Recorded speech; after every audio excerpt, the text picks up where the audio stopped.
এই পর্যায়ে বক্তব্য রাখার জন্য বিনয়ের সহিত অনুরোধ করছি টিআই অ্যাডমিনিস্ট্রেশন জনাব পুলক চাকমা স্যারকে।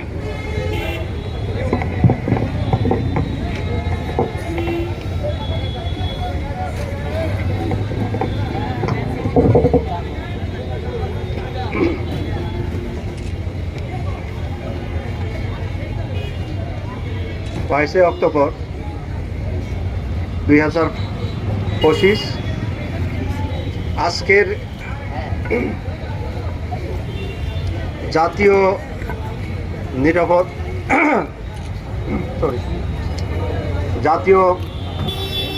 নিরাপদ সড়ক দিবসের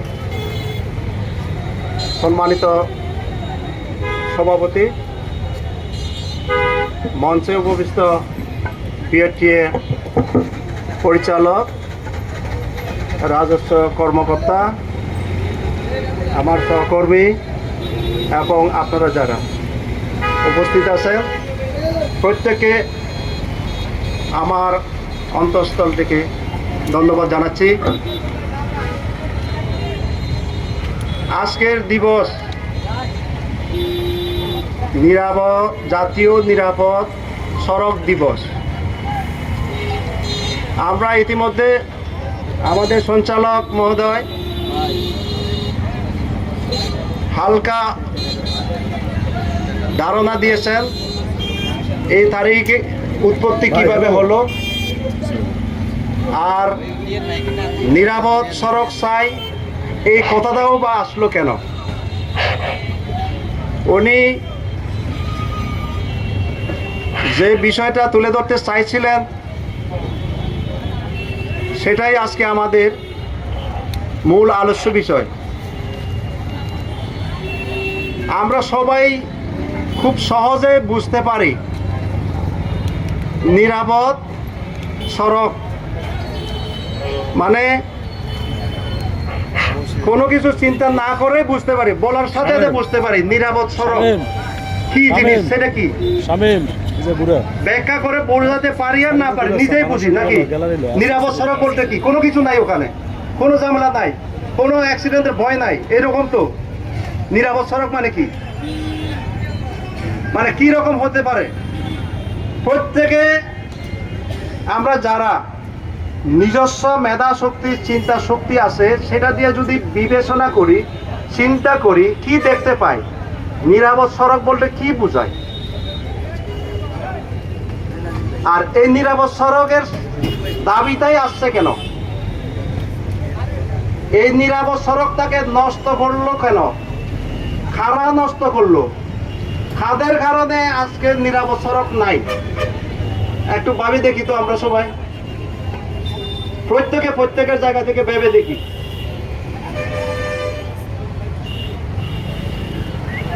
আমি কি আপনাদেরকে বুঝাতে পারছি কি কারণে নিরাপদ সড়কের কথাটা আসছে, কাদের কারণে, আমরা কারা কারা জড়িত, ওখানে নিরাপদ সড়কটা নষ্ট করার পিছনে কারা কারা আমরা জড়িত।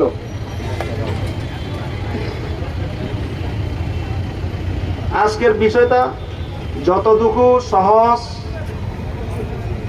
তার হাজার হাজার গুণ কঠিন বিষয়। এর উত্তর আমরা সবাই ভিতরে ভিতরে বুঝি, জানি, কিন্তু বাস্তবায়নে প্রমাণ করাটা অনেক কঠিন ব্যাপার। কারণটা কি, আমরা সবাই, আমার অবস্থান থেকে আমি অসচেতন, আপনার অবস্থান থেকে আপনি অসচেতন। আমার যেটা করার দরকার আমি সেটা করি না, আপনার জায়গায় আপনার যেটা করা দরকার আপনি সেটা করেন না। একদম এটা হলো অপ্রিয় সত্য কথা। রাস্তা এমনিতে যানজট সৃষ্টি হয় না, অনিরাপদ হয় না, কোনো না কোনো অ্যাক্সিডেন্টের পিছনে মানুষ জড়িত, নয় পথচারী জড়িত, নয় ড্রাইভার জড়িত, না হয় অন্য কিছু জড়িত, নাকি নাকি অটোমেটিক হয়ে যায়, মানুষ ছাড়া হয় কিছু না একটা জড়িত থাকে। হ্যাঁ, রং পার্কিং খাড়া করে গাড়ি একা একা যায় ওখানে, আমরাই করাই, দোষ পড়ে গাড়ির উপরে। আমরা কি উপলব্ধি করি এভাবে? আমি এখানে যেহেতু অনুষ্ঠানটা হচ্ছে, একেবারে জ্বলন্ত উদাহরণ দিই। এই রাস্তাটা ওয়ান ওয়ে না, ওয়ান ওয়ে মানে কি? শুধু এদিক থেকে যাবে, আসবে না। কি আপনাদের চোখের সামনে পড়ছে দু একটা গাড়ি আসতে উল্টা? তাহলে খাড়া নিয়ে আসে। হ্যাঁ, আর পাশাপাশি এটা ওয়ান ওয়ে রাস্তা, এখানে কোনো পার্কিং হওয়ার কথা ছিল না, দুই পাশে দোকান পার হওয়ার কথা ছিল না, খাড়া দিছে দোকান। গাড়ি পার্কিং করছে কে?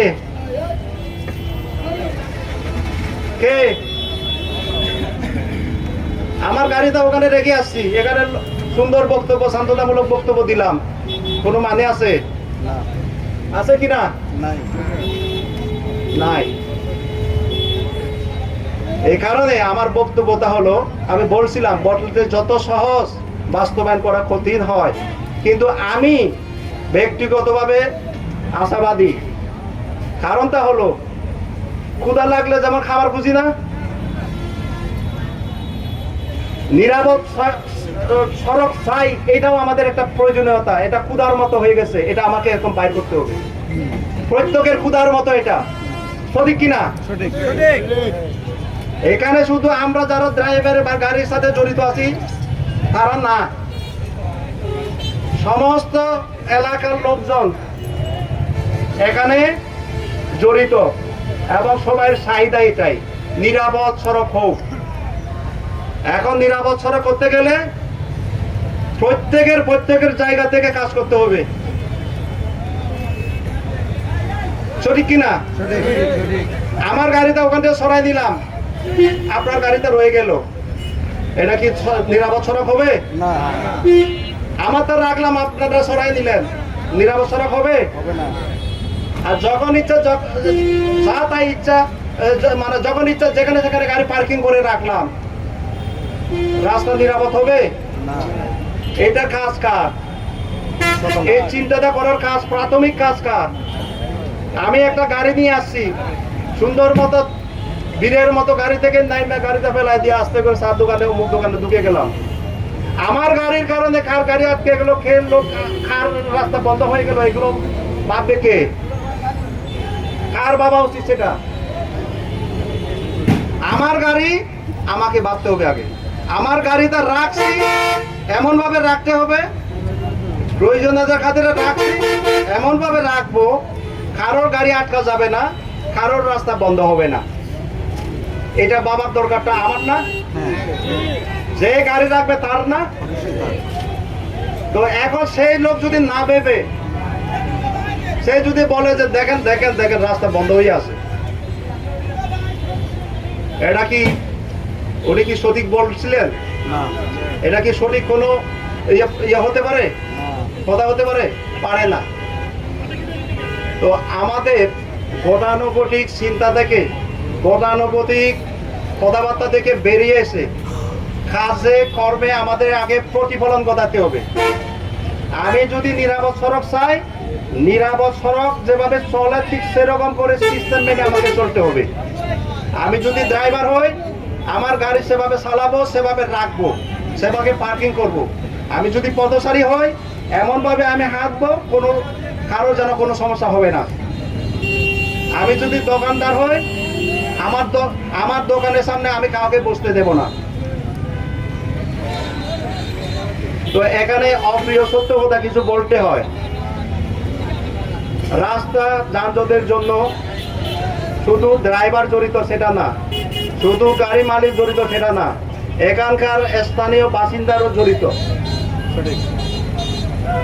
এখানকার স্থানীয় দোকানদাররাও জড়িত। অপ্রিয় সত্য কথা। আপনাদের কি এরকম চোখে পড়ছে কিছু? হ্যাঁ হ্যাঁ, এগুলো তাদেরকেও বোঝাইতে হবে, তাদেরকেও বলতে হবে আপনার ভূমিকা আপনি পালাবেন, আমার ভূমিকা আমি পালাবো, অটোমেটিক রাস্তা সব ঠিক হয়ে যাবে। সঠিক কিনা? তো আমার একটা রিকোয়েস্ট আছে, সেটা হলো কি, বাংলাদেশের অ্যাক্সিডেন্ট সংক্রান্ত গবেষণা করার একটা প্রতিষ্ঠান আছে বুয়েটের, হ্যাঁ, তারা বলছে যত অ্যাক্সিডেন্ট হয় 87% হলো ড্রাইভার দায়ী। 100দের মধ্যে 100টা গাড়ি অ্যাক্সিডেন্ট হলে 87টা নাকি ড্রাইভারের কারণে হয়। এটা তারা গবেষণা করে পাইছে, সত্য মিথ্যা জানি না, তারা জার্নালে প্রকাশ করছে। তো এখন আমার কথা আছে, আমাদের ড্রাইভার ভাই ব্রাদার যারা আছে,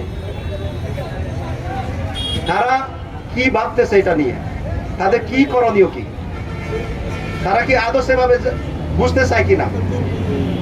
গাড়ি অ্যাক্সিডেন্ট নাকি আমার কারণে হয় কিনা, আমি ড্রাইভার হলে আমার কারণে হচ্ছে নাকি অন্য কোনো কারণে হচ্ছে,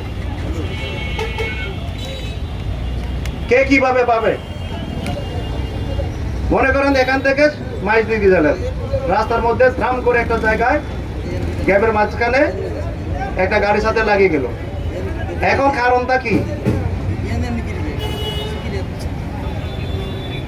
কারণটা আমাদের উদ্ঘাটন করে বের করতে হবে। ড্রাইভার যদি সচেতন হয়, সে অনেক বিপদ ফাঁস কাটাইতে পারে। যারা আজকে এখানে আছেন, অনেকে 2-5 বছরের অভিজ্ঞতা আছে না? এরকম কি দু একটা ঘটনা ঘটছে যে কোনো ক্রমে মানে ফাঁস কাটিয়ে যেতে পারছে আর ভুলের কারণে? এরকম ঘটনা করে না? হুট করে মানে ধাক্কা দিতে চায়, কোনো করে ফাঁস কাটিয়ে যান। এই যে দেখেন, আপনি সতর্ক ছিলেন বিধায় কিন্তু আপনি বাঁচে গেলেন। এটাতে প্রমাণ হয় যে আপনি সতর্ক থাকলে আপনি বাঁচবেন। আপনি বাঁচা মানে আরো জনকে বাঁচতে পারা।